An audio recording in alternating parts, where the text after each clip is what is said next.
Nursing and paramedical കോഴ്സുകൾക്ക് ബാംഗ്ലൂർ, മൈസൂർ കോളേജുകളിൽ admission ആരംഭിച്ചിരിക്കുന്നു.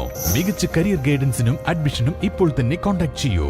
Orange edu world, study abroad and India, Pookkottumpadam, Nilambur. ചുള്ളിയുടെ ഏലക്കല്ലിൽ തെരുവ് നായ ആക്രമണം. മദ്രസ വിദ്യാർത്ഥികൾക്ക് നേരെയാണ് തെരുവ് നായകൾ പാഞ്ഞെടുത്തത്.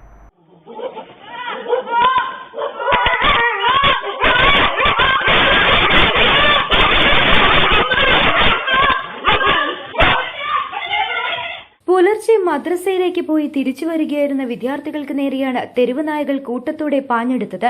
തലനാരിഴയ്ക്കാണ് കുട്ടികൾ വലിയൊരു അപകടത്തിൽ നിന്നും രക്ഷപ്പെട്ടത്. പ്രദേശത്ത് കുറച്ചുകാലമായി തെരുവ് നായ ശല്യം രൂക്ഷമാണെന്നാണ് നാട്ടുകാർ പറയുന്നത്. അതിരാവിലെ മദ്രസകളിലേക്കും തുടർന്ന് സ്കൂളുകളിലേക്കും പോകുന്ന കുട്ടികൾക്കും കാൽനടയാത്രക്കാർക്കും ഇരുചക്ര വാഹന യാത്രികർക്കും ഈ തെരുവ് നായക്കൂട്ടങ്ങൾ വലിയ ഭീഷണിയാകുന്നുണ്ട്. പെട്ടെന്ന് നായകൾ കൂട്ടത്തോടെ പാഞ്ഞെടുക്കുന്നത് കുട്ടികളിൽ വലിയ ഭീതിയാണ് ഉണ്ടാക്കിയിരിക്കുന്നത്. രക്ഷിതാക്കളുടെ കൂട്ടില്ലാതെ കുട്ടികളെ പുറത്തേക്ക് വിടാൻ കഴിയാത്ത അവസ്ഥയിലാണ് പ്രദേശവാസികൾ.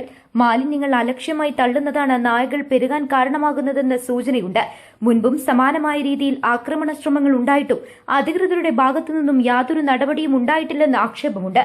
തെരുവ് നായ ശല്യത്തിന് ശാശ്വതമായ ഒരു പരിഹാരം കാണാനും കുട്ടികളുടെ സുരക്ഷ ഉറപ്പാക്കാനും ഗ്രാമപഞ്ചായത്തും ബന്ധപ്പെട്ട അധികാരികളും അടിയന്തരമായി ഇടപെടണമെന്നാണ് നാട്ടുകാരുടെയും രക്ഷിതാക്കളുടെയും ശക്തമായ ആവശ്യം. News bureau, Pookkottumpadam.